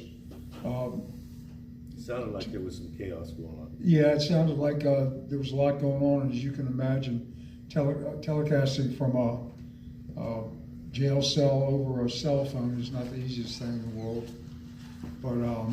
But just to get back on Chris Quagler, he's kind of coordinated this thing, and I give him a lot of credit. He's literally been through hell from day one. As you know, with the celiac disease, while he was in Northern Neck Jail, he lost 55 pounds at one time, and he's not a big man to begin with. He was assaulted while he was there by an inmate about twice his size, and they determined that he was the aggressor and put him in the hole for a couple weeks. But the truth is that it's because he was a J6er. And that's another thing that I think has been underreported, is the involvement of the FBI and other federal agencies interacting with these jail systems to pick out certain individuals, and those individuals just always seem to be J6 people. Samsel, the beating he received here was immediately after his conference with his attorney, where he again refused to cooperate with the FBI. Now, obviously, the authorities are going to deny that, but they've been overheard several times making those types of comments. At one point, 4 in the morning, all the prisoners were rousted from their cells, and they did a mass search. And they gathered all these people together in the gymnasium. I believe it was 60 or 70 prisoners at least. And of course, these prisoners half asleep, they don't know what's going on. They finally said, well, what's all this for? And he said, well, you can blame it on the J6ers. So this is some of the type of thing that's going on. According to Samsel, he's been called a terrorist. He's been taunted like, well, where's Donald Trump now? How come Trump's not helping you? So these guys don't just go through the physical abuse, they go through psychological abuse. And I'm not saying all the guards are involved in this, but as long as the superintendents tolerate it, or in the case of Northern Neck Regional Jail, the superintendent encouraged it, it's going to continue. But I think one of the biggest legacies of the J6 detainees is the fact that they've exposed our criminal justice system as what it is, really, the criminal injustice system. Call from an inmate at the Washington, D.C. Central Detention Facility. To accept this call, press 0. To refuse this call, your current balance is $64.61. This call is from a correction facility and is subject to monitoring and recording. Thank you for using Global Tellink. Hey, sorry guys, we had some technical difficulties. David is right here. Hold on 1 second. Hello, hey, I'm sorry about that. Yeah, I don't know what was going on. It was the phone was having a little bit of trouble connecting, and I don't know. Sometimes the phones do act funky. Hello, this is David Dietzen. I don't believe I've ever spoken on the Northern Neck Vigil. So, hello, everybody. Hey, welcome, David. This is Tom. We're speaking to Tom Jeffries. I'm chairman of Northern Neck Patriots, and I'm glad to hear your voice. Thank you. Sir, I would, the first thing, if you don't mind if I would mention this, I would just like to thank some of the supporters that I've been recently interacting with. Because they're very nice, they're very kind, and I've received a lot of letters over the last 2 weeks. And I just want to say thank you to them. I said it on the DC Vigil as well, but I believe some of these people actually listened to the Northern Neck Vigil. So, first of all, I would like to thank Cheryl J. I would like to thank Zachary O. I would like to thank AJ and Susie T. I would like to thank Lydia S.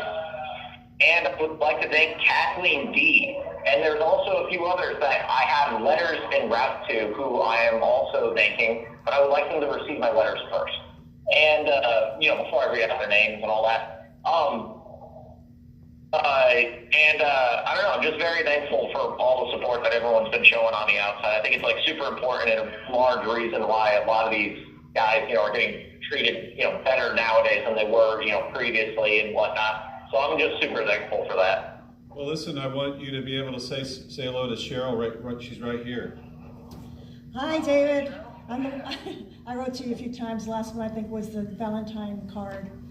And then I wrote some stories that I sent you. Thank you. I've not received the Valentine's card yet. No. Yes, I did. I'm sorry. I had to think about that one. Yeah. I was glad. I was thinking. Yeah, it was like photocopied. They opened it, photocopied it. It was like it was like a stack of papers. Right. Glad you enjoyed it. Yes, thank you. I really appreciate it. And I don't know. Do you guys have any questions or anything?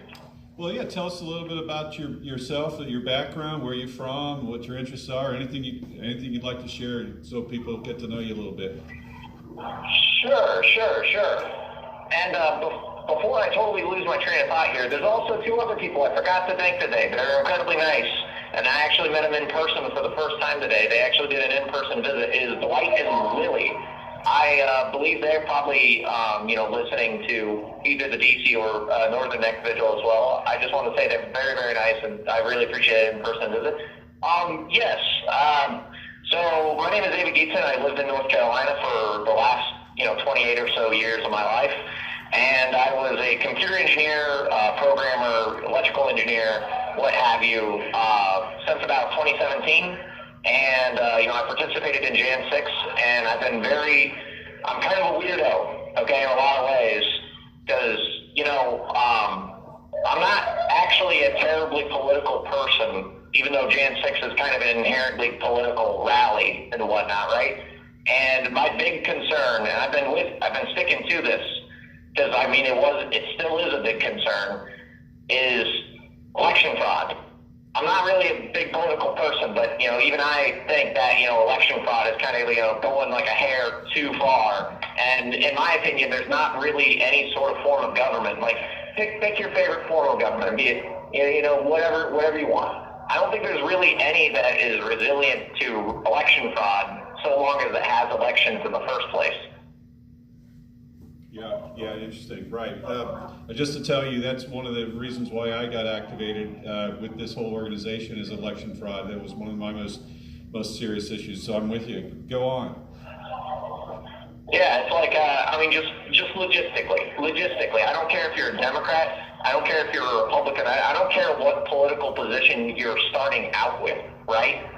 But if, like, you're inside of some sort of system that utilizes elections as sort of like a means to air out grievances, but also to, like, change the direction of the leadership and whatnot, right? As soon as you divorce the elections from that purpose, you know what I mean? It's like, well, now whatever group performed that election fraud, they're essentially able to, like, insulate themselves within the authority of the thing that they just defrauded, right? And not to become too, like, you know, whatever, like, dark or go off into the rails or start talking in the weeds or whatever, right? But the group,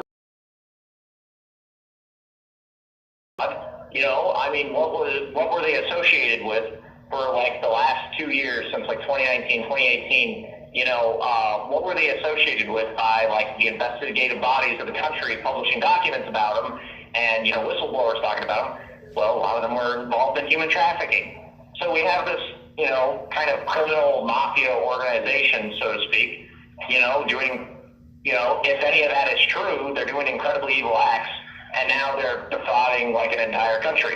And, you know, I'm not a sort of person who's, I think most people are not the sort of person where it's like, oh, they have to get back at people. They have to get back at people. They have to, you know, get some form of revenge or something like that. I don't think most people are like that. It really is just about, well, you know, maybe these people shouldn't be calling the shots. You know, maybe they shouldn't just be allowed to just, you know, do these evil things willy-nilly. You know what I mean? I don't care if these guys ever go to jail or whatnot. I just don't want them sending other people to jail. I don't want them turning the nation into a prison. You know what I mean?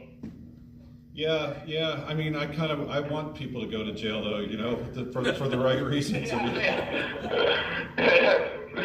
Yeah. So, I don't know. you know, last night I was lucky enough to be down in D.C. at that vigil, and Tina Peters was there and spoke at the end, and it was an honor to meet her. And you know who she is, right? Tina Peters. I've not run into that name yet. So Mesa County, Colorado, she was the clerk, the county clerk. She was responsible for, I think, 4 departments, one being the Department of Elections. She had the wherewithal to get the Dominion voting machines and copy them before Dominion and the Secretary of State came in to do what they call a trusted build, where it's something that they do to the machines, but they basically go in and they wipe a lot of data out. So she captured and after, and so yeah.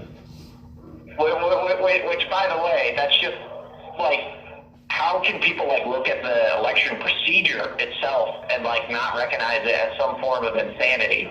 Like, they're basically, like kowtowing to make election fraud possible by constantly deleting, you know, evidence that would implicate them. Right. I don't know. Sorry. Yeah, I think you're spot on with that. So anyway, and there's so much of it that's around the country. I think I personally kind of lost hope there for a little while, that because I'd seen so much early on. I was watching it, you know, right from the get-go in 2020. But I believe that it's still coming out, and I believe that we just have to continue to push with our representatives and hold them accountable, because it's coming. Right, and honestly, I don't know, I'm just optimistic in a weird way. You know, like, I don't approve of what's happening right now. I don't approve of a lot of things that are happening right now, right? So don't confuse my optimism with, like, an approval of this or that specific thing or whatnot, right? But I just have to say, I have, like, this feeling of strange, incredible optimism about what the future is going to be. And I don't know. Like, regardless of this election fraud and whatnot, right? I don't think anybody really is going to be, you know, I think the future is bright, is all I'm going to say on that topic right now, you know? Yeah, well, that's great. And I think you're right. I think there's a lot to be hopeful for. So let's stay optimistic for sure. Yeah. I probably will hand off the phone here soon, unless there's more that you guys would like to talk about. Just what did you tell us where you're? You told us where you're from, I believe, and you have family. Oh yeah. I have a family. I'm very blessed to have them actually, and very good family and friends. And I'm very, very, very lucky because they kind of stuck with me throughout this whole thing. And I know that a lot of the other people I talk with, they don't always have that benefit. So I don't know. I call my family like a madman. Just talk to them all the time, and all that. If anyone ever wants to text me on the tablet, I'm very open to answering questions or whatnot, talk about anything really, even if you just want to send me a knock-knock joke or whatever, My number is 387-918 if you want to contact me on the tablet. All right, 387-918. Yeah. Got it. All right. Yep. Thank you. Thank you, David. Okay, I'm gonna go try to get someone else on the tablet. Thank you guys, and once again, thank you to all the supporters and everyone who donates and all the other stuff. It's incredibly appreciated by everybody. Thank you. God bless you. Yes.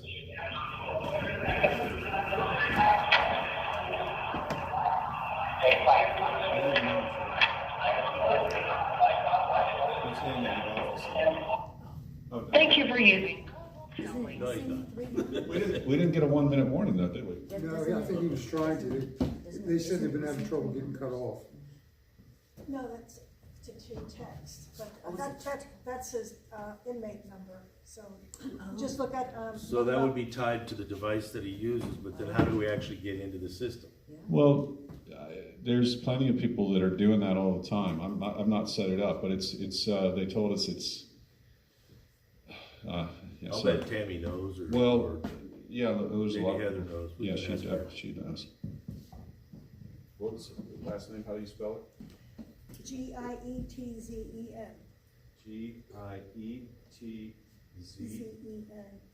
GIETZEN. Yes. Zen. Gagson. And his inmate number is 387-918. All right, David Geitzen, Gietzen. Gietzen. All right, thank you, John. How we can text that town. 387-918.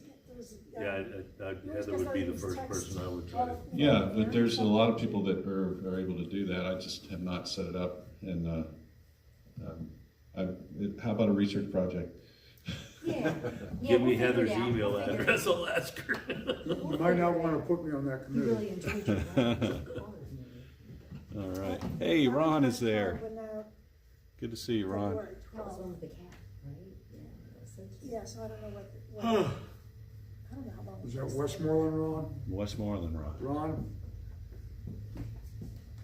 I forget which state it was. He was talking about election fraud and everything. Did y'all hear about them? A Chinese woman was appointed to an election official. San Francisco. Was it? Was it San Francisco? Yes, it was San Francisco. She couldn't even speak English. They were interviewing her today. She was Chinese and she got appointed. She's illegal. She's not even in the country. I mean. Well, I understand Illegally. she's going to replace Kamala Harris. But I'm not sure of that yet. why would they appoint somebody that can't even speak English and she's not even a legal citizen to an election official position? I don't understand at all. She's a liberal. So I'll point out that China was able to establish police departments built physically located here in the States. A couple of them up there in New York, and I believe there's a couple up there towards Michigan. If they can do that, they can put anybody they want as an election official.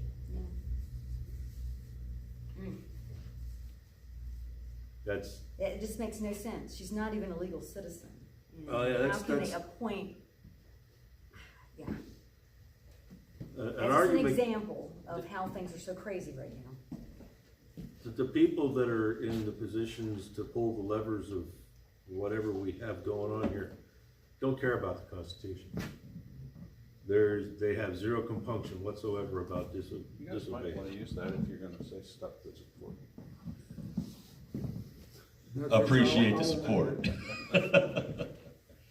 So we were talking about that newly appointed election official in I believe it was San Francisco, who's Chinese and not even a citizen. And doesn't speak English. And does not speak English. How does that happen? And so, you know, you think about the fact that China's got, or had, I don't know what the status is, but police departments here in the States enforcing Chinese rule. And if they can do that and pull it off, certainly, I Need a Hammer Mike out there in San Francisco isn't going to stand in their way. So, you know, Mr. Pelosi, you've got a hammer, and so does this Chinese lady that's an election official. Oh, One thing that impressed me, okay, you just went to CPAC, okay, I just went to the March for Life Wednesday in Richmond. We were in large gatherings, and the same thing could happen to us. Those could go south. Easily. And all of a sudden we would be in jail too. I know my husband, when I was leaving, he's like, I wish you wouldn't go. Large gatherings aren't safe these days. When did a United States become not safe to gather, peacefully gather to protest? We have got to solve this. John, did you have something? yeah, I was going to say, just while we have some extra time here, I think some of the members know this, maybe. I guess quite a few probably don't. If it were not for January 6th, I don't think there would have been any such thing as the Northern Neck Patriots. What caused the reaction that led to the formation of the Northern Neck Patriots was when, right after the January 6th riots, Congressman Whitman signed on to a letter calling for investigation of the events of January 6th, of the election. And of course, that caused a lot of protests and riots across the country, including in Tappahannock, a little local town for those of you not in the area, where they vandalized and trashed Whitman's office 2 days in a row. And some really vile stuff. The F word, threatening kill all Republicans. But one other thing they did was they decided they should deface the sign of the old Tea Party, the old Montrose Tea Party. There were two back in the day. It was one in Montrose and then the 99th District Tea Party that was based mainly out of Northumberland and Lancaster. Well, when I found out about this, it just sounded odd that they would go back that far to go after conservatives. So I drove out and took a look, and sure enough, they had just spray painted all over it, and I started thinking, well, you know, I bet the old Tea Party people wouldn't think a whole lot about that. So I contacted a few of them, some of the members, the former leader, actually, Roger, trying to think of his last name. Well, hold on, let me pause that. We got a call coming in. Hello, this is a prepaid call from an inmate at the Washington, D.C. Central Detention Facility. To accept this call, press 0. To refuse this call, your current balance is $63.36. This call is from a correction facility and is subject to monitoring and recording. Thank you for using Global Tel-Link. Hello. Hello, who's there? This is Tom. Tom, this is John. I think I talked to you a couple of weeks ago. How are you doing? Doing good tonight, John. How about yourself? Doing good. Just trying to make the best of this situation, you know. Yeah. Is your last name Grace, John? It is, yep. It sure is, yeah. All right. How are you all doing? Doing good. So I'm being asked for your inmate number, if you could give it here to us. Oh, sure. It's 388-212. 388-212. Thank you. Yeah, Tom, you tell me if I'm talking too loud, okay? I got two headphones in, and it sounds like I'm talking to a bullhorn. No, you sound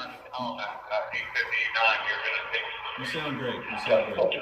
Okay, great. And it looks like Tom, about 8:59 or so, I'll probably have to deviate and hold it up for the national anthem. So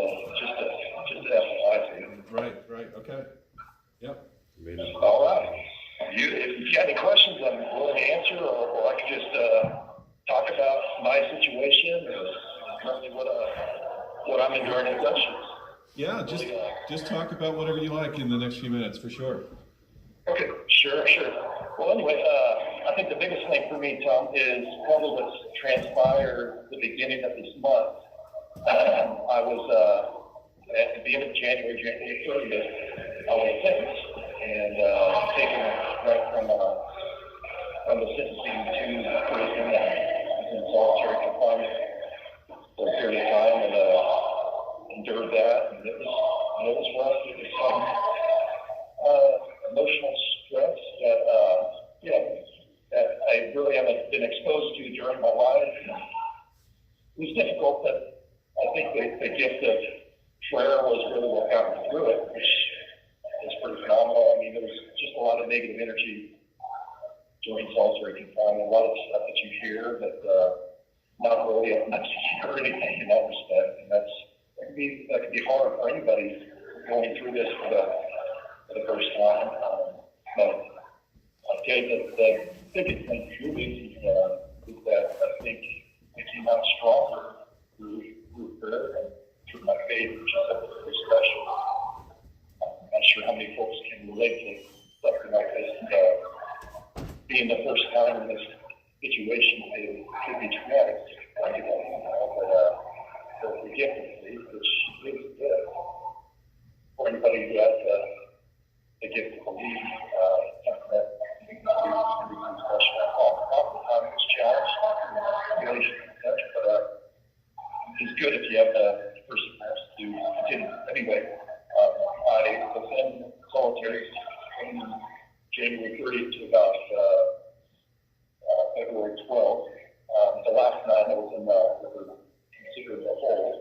During that time, if I'm not mistaken, I think I came out around 3 hours, I think total, an hour, maybe 2 or 3 days or so in that time.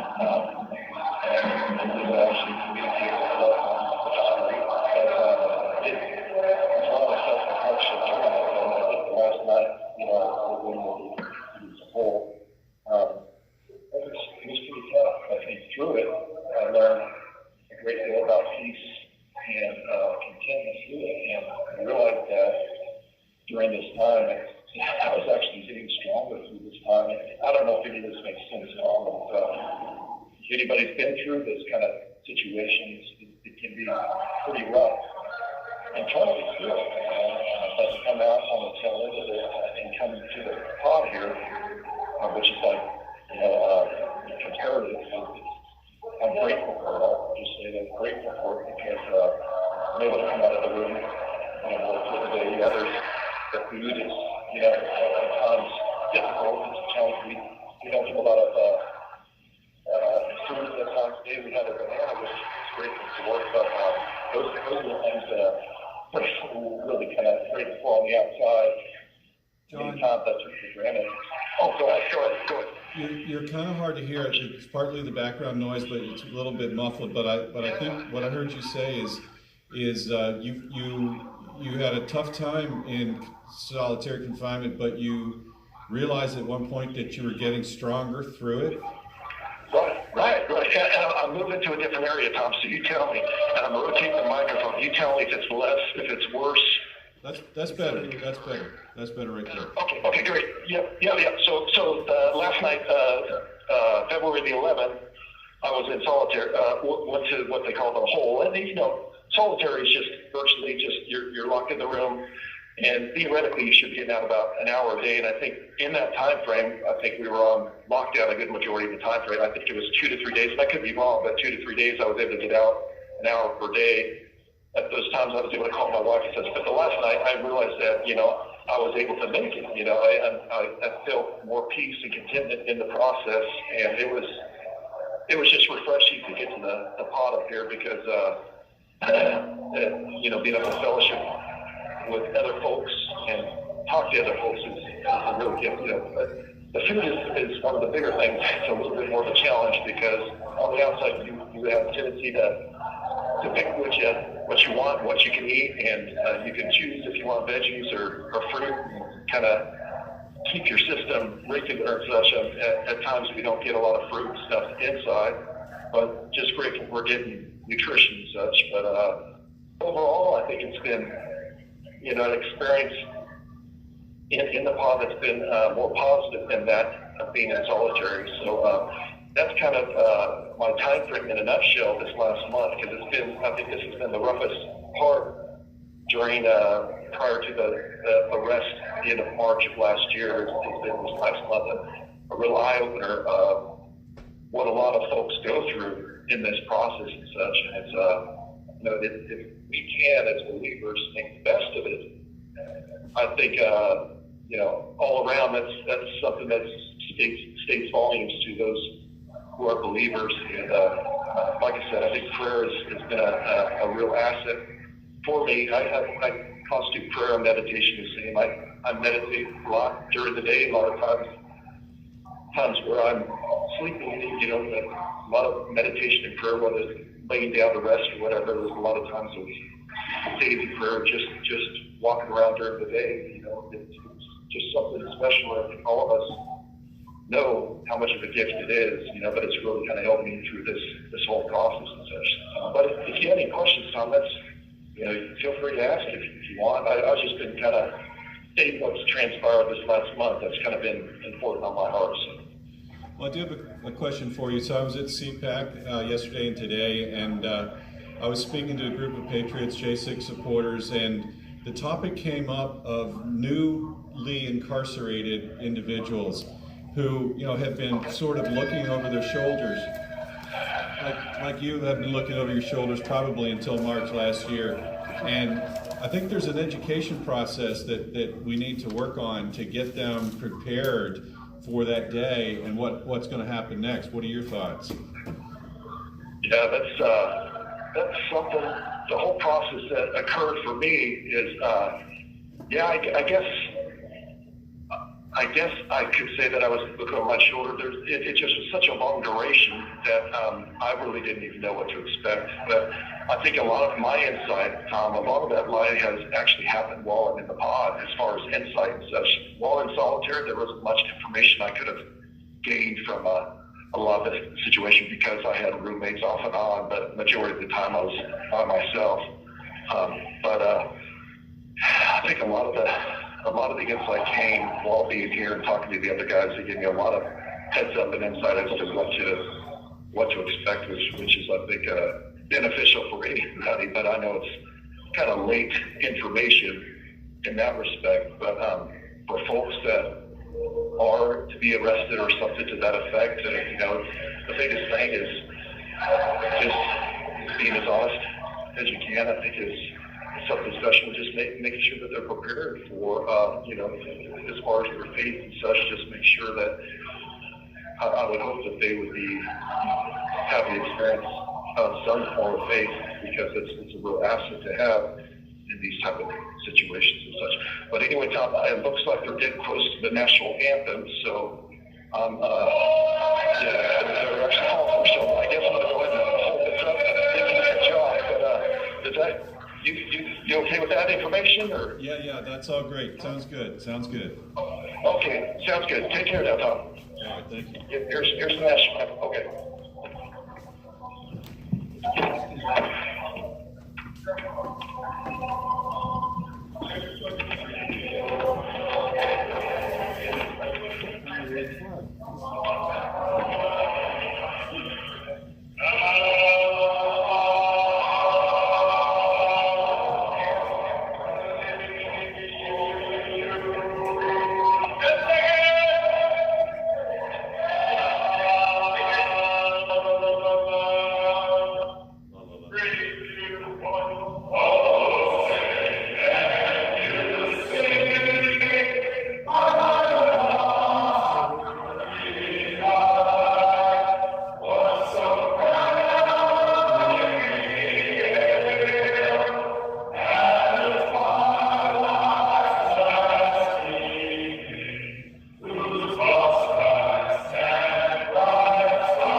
Sounds like the corner on Lively. Never gets old, never gets old.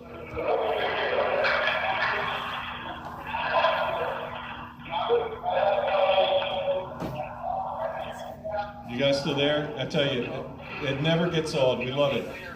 We love it. It never gets old. Great. Yeah, Tom, this is still John. I think it's about closing up here. So, that's a beautiful, beautiful tune. Anyway, we appreciate you all. We appreciate all your prayers. Appreciate all your support. And anyway, if you have any more questions, I'm probably going to get cut off here in a second. But that's good for us. But listen, thanks so much, and love talking to you. And God bless you, and stay safe. And we'll talk to you soon. Sounds good. Thanks, Tom. You too now. Take care. All right. Good night. Bye-bye. Good night. Thank you for using. All right. Thanks everybody for joining. Grace is gonna Good go. night. Be safe. Thanks for being here again. Thank you, everybody. So you're gonna have to sit down now to drive. Well, Have a great I night. didn't get a chance to eat before I came, so Starving. Oh my gosh. yes, you can tell by looking at me. Late to eat. And